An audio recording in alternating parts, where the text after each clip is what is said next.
Maybe that's good.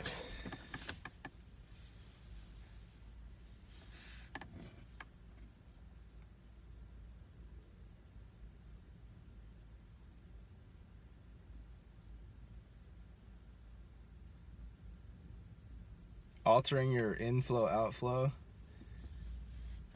changes things.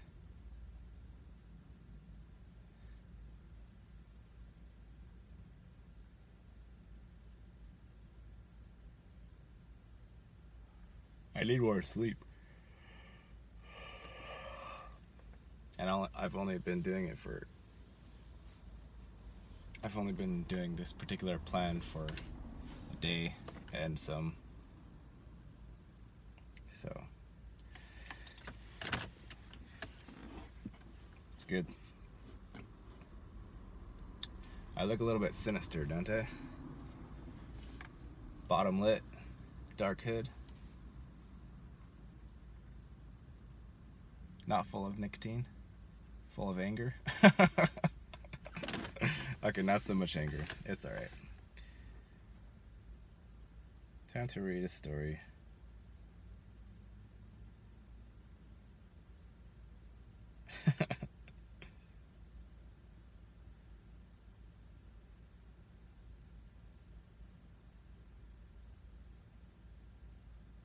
Martha whisked us away inside her home. My father followed us in. But the glowing elf form stayed outside on the front porch like a pint-sized bouncer. Her house resembled little of its former self in the interior. It was plain. Only one couch sitting in front of the old wood-burning stove. Crucifixes were over every door and window, forming a shell of spiritual protection. There were no mirrors, no art, save one oil depiction of the Christ praying. Martha pulled a chair out of what used to be a dining area. Now it was just a card table and a lawn chair. We gathered together in the living room. She took the chair and my father and I shared the couch. I began picking the mud flakes off my clothing nervously.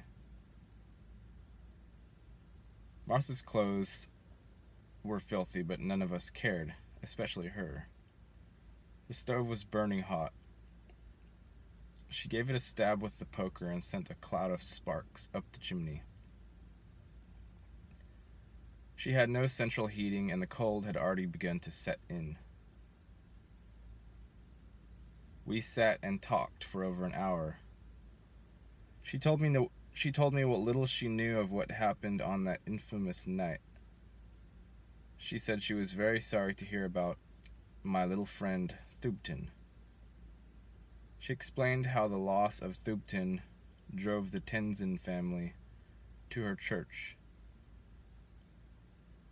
It was on sacred ground now, sitting near the place of their son's death. She said that Mr. Tenzin was a born-again, and that he had a deep faith in God and especially his angelic choirs.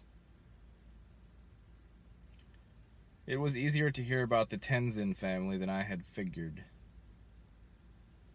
Even being in this room was easier than I thought it would be. My rebirth had given me a new perspective on life.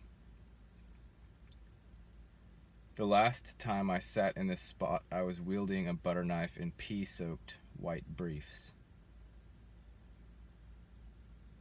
She told me all about her quest to find God and keep him in her life like Peter had done when he was alive. She stressed the importance of finding Christ. I imagined she had a pretty big hole she needed to fill, but her love of God was genuine.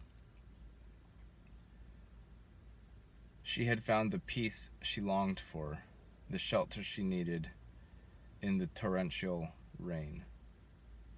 I explained that I had not yet read the Bible, but I planned to this evening. I even have it with me in the trunk, I offered. She had a lot to say about the Bible. My views were no less important than hers, just not fully developed yet, so I kept quiet until I knew what I believed. And I surely didn't want to believe in something that wasn't real. Maybe I didn't need to find Christ. Maybe he found me on that terrible night when I was lost. Something found me and I was born again, new and complete. But how does a tree know that it is completely grown if it has always seen itself as growing? A mighty storm tests it, and it and a few other giants are all that survive, because their roots were deep and in solid ground. My father sat awkwardly on the couch, constantly shifting his weight and recrossing his legs. He wasn't a very religious man, which was odd for his political leanings. I suppose he was too practical. He owed this woman a great debt. Her husband paid for his son's life. He would sit as long as I wanted him to. Say, Jacob, why don't you come to church this Sunday? Excuse me. Mrs. Casey suggested. I looked at my father. He looked as if he wanted no part of that. I would love to, I said. I don't know why I was so quick to answer yes. My understanding of spirituality is still growing, but I've managed to refine my understanding of the universe and what I consider God to be. I feel like I have come a long way with my own personal theology. While I was talking to her, something overtook me. I would be honored to speak at your place of worship. Can I share my thoughts with your congregation? I have words for Peter. I need him to hear. I felt as if I was speaking through a higher me, a more established organization of thought. I don't know what overtook my voice box. I don't know why I said it. Talking before her entire southern congregation, all those backwood folks, that would be too much for me. Not to mention the pressure of speaking in front of the Tenzins. But I had already said it, and I was bound to the offer by Martha's emotional reaction.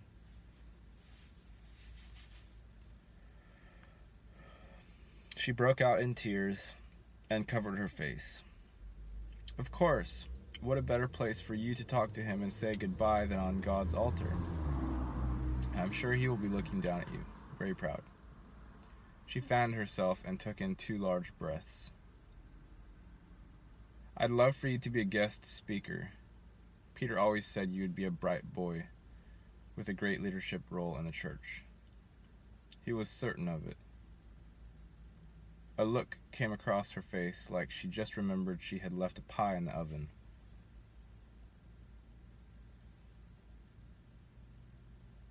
Oh, Jacob, I just remembered. I have something for you. Will you wait right here? Before I could answer, she hurried off into the back of the house. My father looked over at me. Why the hell did you offer to do that? I don't know, it just came out. Well, you better not say anything too weird in front of all those people. I know how you think. Oh, really? How do I think? Please tell me, because I have no idea. Well, you're not a Christian by any means, are you? I'm sure most religions have elements of the greater truth. There are many truths to many people. I don't know what I am, or even if one faith could hold all of what I feel to be the truth. But I'm sure I can talk it all out. The last sentence came out with a smirk. I guess a part of me said that for a reason. Martha came back into the living area with a small envelope.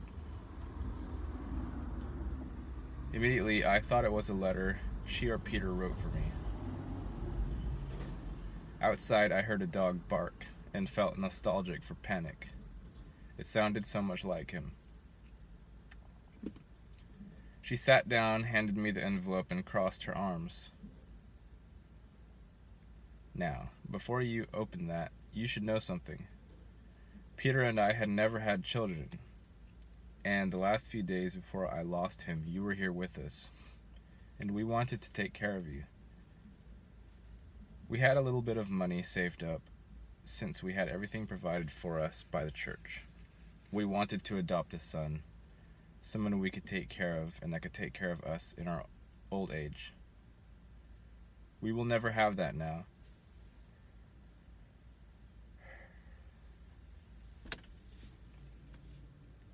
I'm all by myself, and you're practically a man yourself now. But I can make sure that you will always be provided for, and that you can keep a roof over your head and maybe even go to college. She spoke softly. I was stunned. I didn't open the envelope. I just sat gawking at her. I looked over at my father again. He shrugged as if I should accept this startup money. I felt odd, like I didn't deserve this. Martha went on. This would have been our child's tuition, but things didn't work out that way, and Peter gave you far more than I'm giving you now. But I'm sure you can take it and live well for a while. That kind of money doesn't get you very far these days. I've got to get the rest of these tomatoes off the vine and finish planting a bush before sundown. I know you boys want to get to the store soon. Martha stood up. I wish I could do more for you than this, but it is all I have to give. You will do more with this than I ever could. I know it. I can feel it. She smiled and cried softly. Not the ravenous fits she had earlier, but calm, soft tears that gently rolled down her red, round, mud-striped cheeks. I stood up. My cane hit the wooden floor with a loud thud that seemed to crash through the holy silence that filled the room. My father followed my lead and started toward me to lend a hand, a habit he had formed from the days he spent reteaching me to walk. Martha hugged us both and walked us to the door. I held on to the envelope tightly. It would finance my escape from this place. We fell back into conversation several times before we were on our way.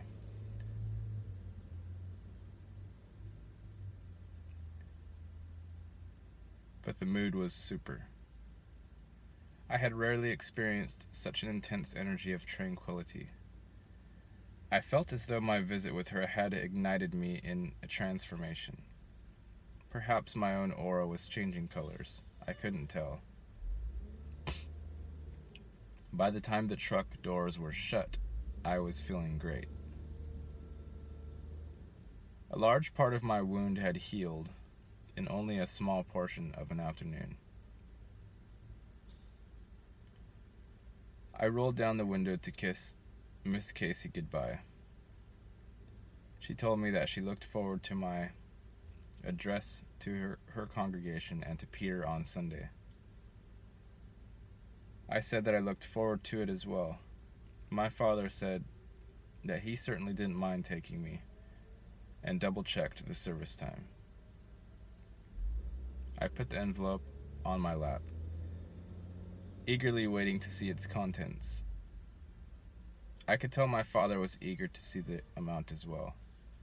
I'm sure he had been strapped for cash with a new baby and couldn't afford to give me what he felt I deserved. In reality, I deserved nothing, but karma was in motion. I would accept its grace. The little glowing elf thing waved goodbye to me from Mrs. Casey's porch. With one last goodbye, we were down the old dirt road of my childhood.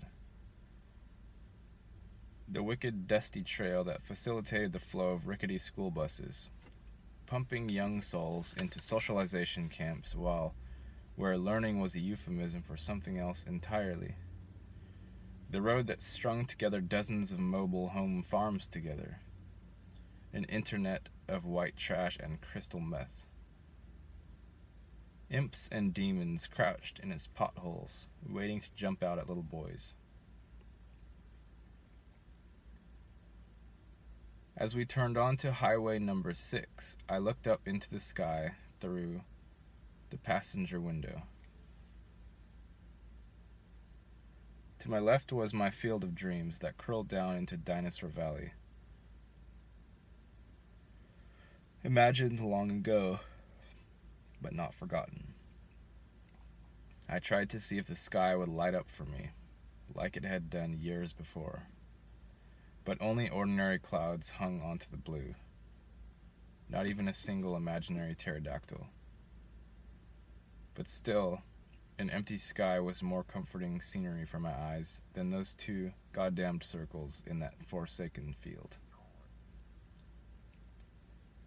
When I thought we were past the field, I finally looked down from the clouds. I turned to see my father cruising past the field, inspecting the sight. He caught my eyes on him. "Those are crop circles, son," he professed. "I'm a rational man, you know that, but there isn't a doubt in my mind. Look at them. What do you see?" "I don't want to look down there. I was almost killed there." I turned my eyes from him. "Almost being the operative word. You were saved, weren't you? Just look, son, after all the time. They are still there. Son, what do you see?" I gave in to him.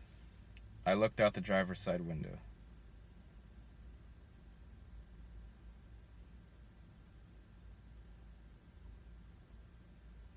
I see 2 circles in the grass with 2 small light beings standing within them, protecting the circles from mobs of tall, menacing, shadowy figures. My father pulled the truck over to the side of the road.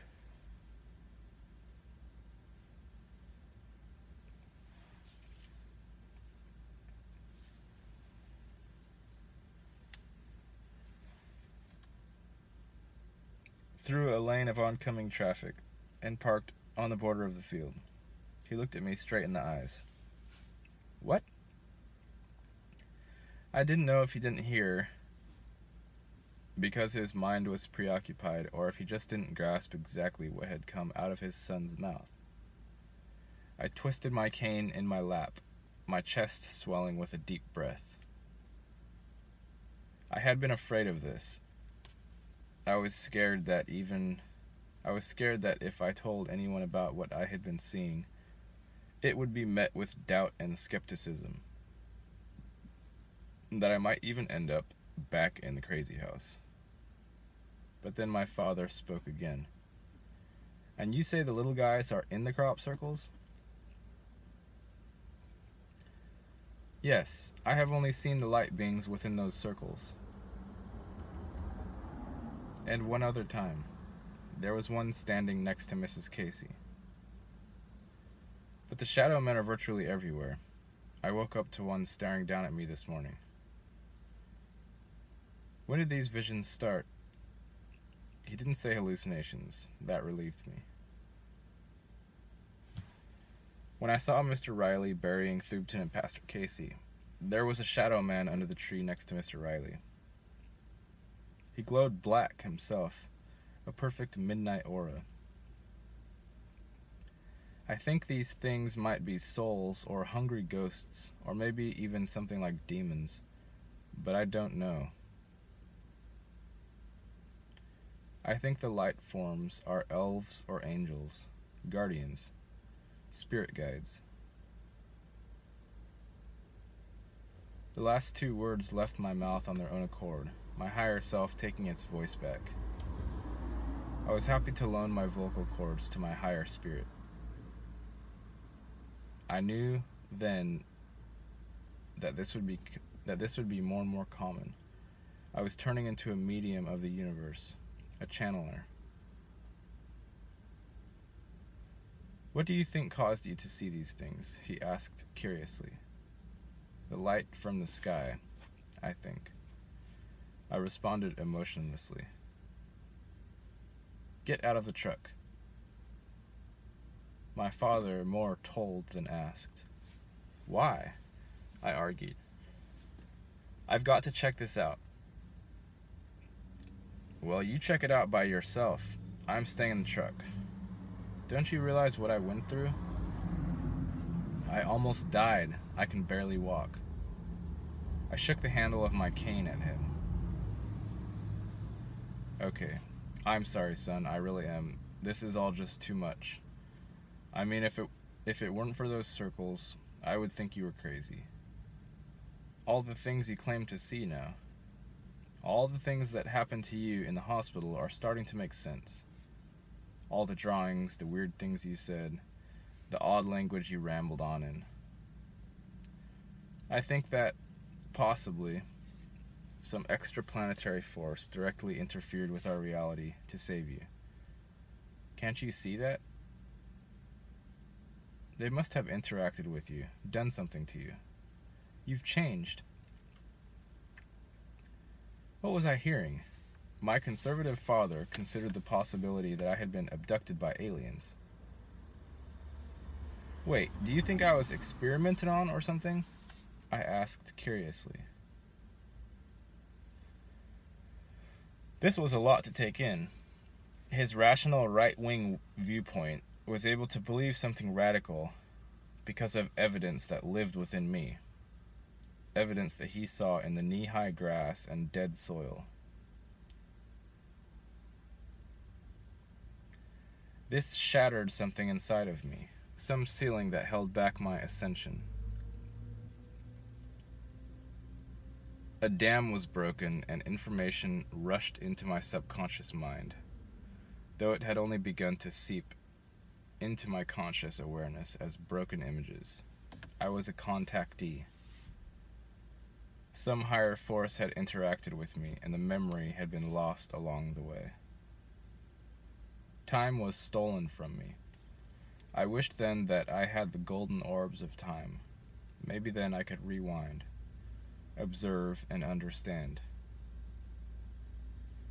If it was true and I was really taken by some highly advanced power, then why couldn't it save Thupton, Pastor Casey? But some questions never get answers, and that's the tragedy of it all. I think you are right, Dad, I said, crying and awake. I am a contactee, but I haven't changed. I am still changing. I can't remember too much, but something about what you said about what happened to me rings true. This is just totally insane. Can we please leave? I pleaded. Wait here, he said, as he jumped out of the truck and walked down into the field. I watched him closely, fearing for him as he approached the mosh pit of foggy shadow people. The dewy grass smell filled my nose.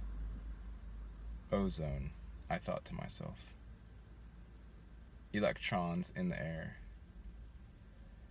The static charge of hidden power locked within space and time, just behind the veil. My father walked unseeingly through a huge cluster of the unknown beings. They stood right through him.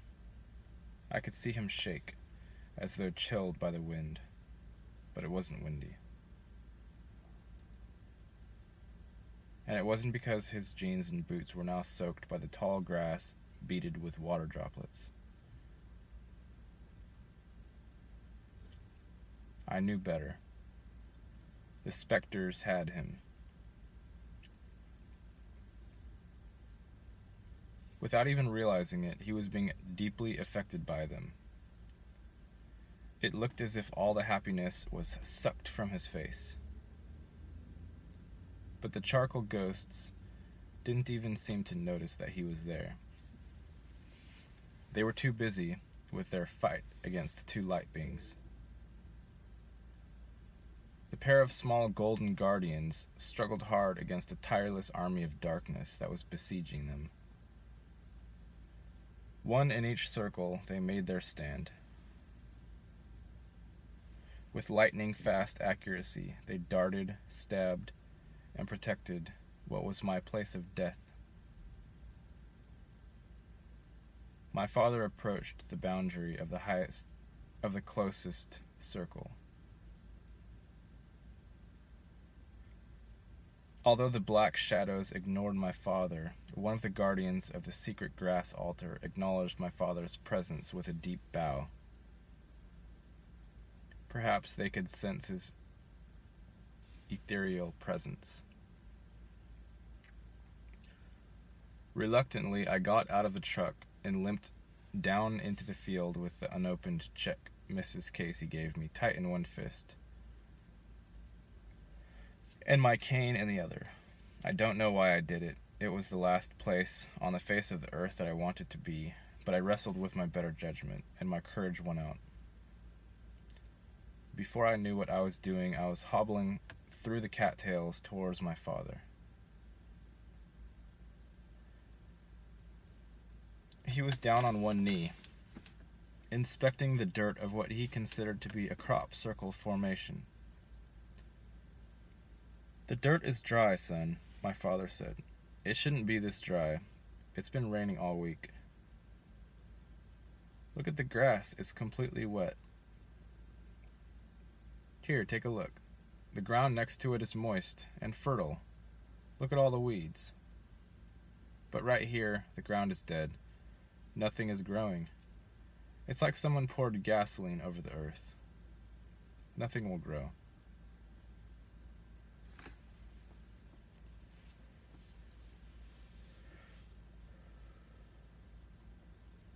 "Listen, son, I have a friend at the zoo who specializes in geology, botany, and agriculture. I'll get him to come down here and take a look at this. This is highly irregular." My father scratched his chin and shoveled a palmful of dirt into his pocket.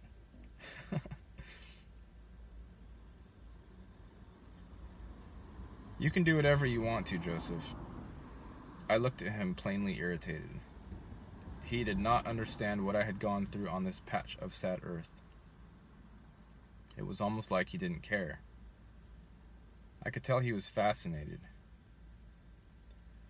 Mysteries of the last few years were coming together in his brain. Mentally arranging the pieces of the puzzle, he was beginning to see the whole picture. "Okay, Father, I have to know. Why is this so important to you?" He ignored me. Like so many other times in my life, he had something more important to attend to. He got up, dusted his pants off, and walked into the crop formation. "Joseph, please do not go in there," I begged of him. "Don't worry about me, son, just stay there," he commanded me without so much as a glance. There was no convincing him.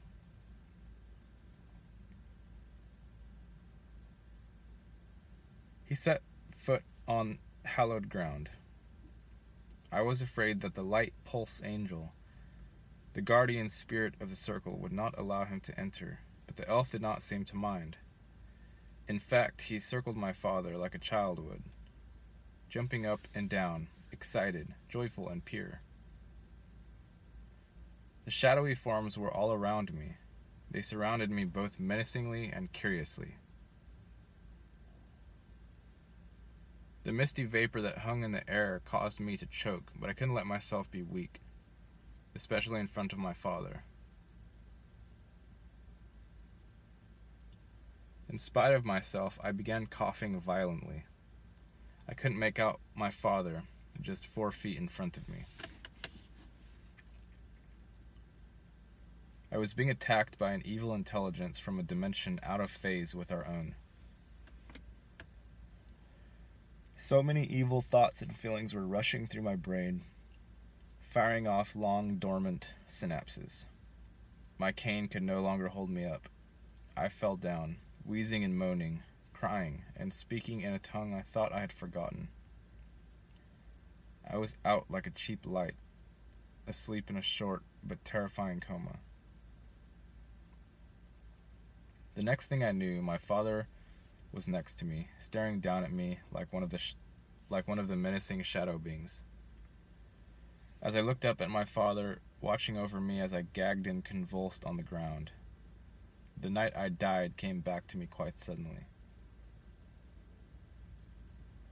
My father picked me up in his strong arms and pressed me to his chest.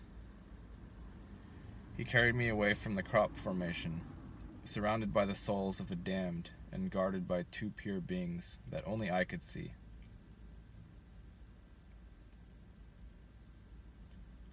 As I lay in my father's arms, I remembered the angel that saved me.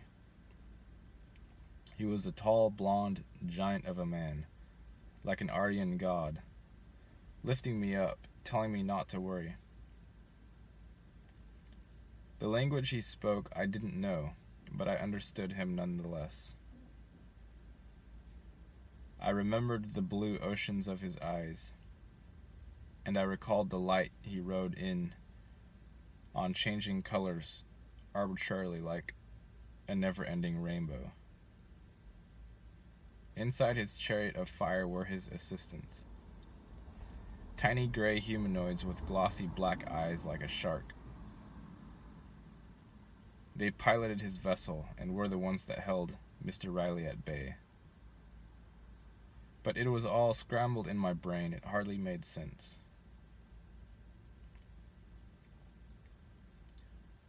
As we got further away from the circles, I came back to myself. I was once again aware of where I was, why I was there, and what year it was. "Dad!" I called out, as if from down a long hallway. My voice echoed in my skull.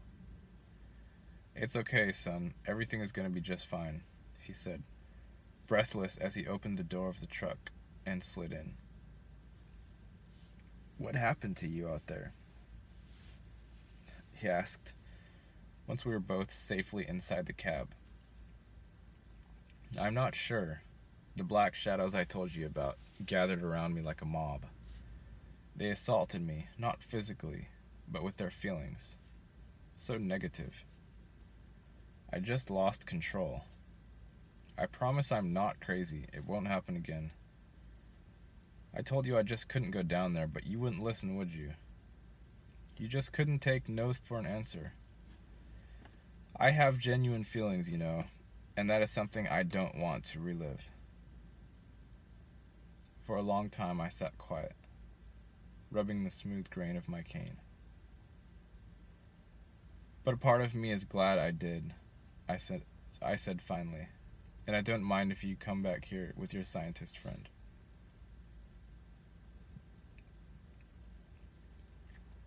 I really do want to know the truth. It's time for me to confront my past and move forward.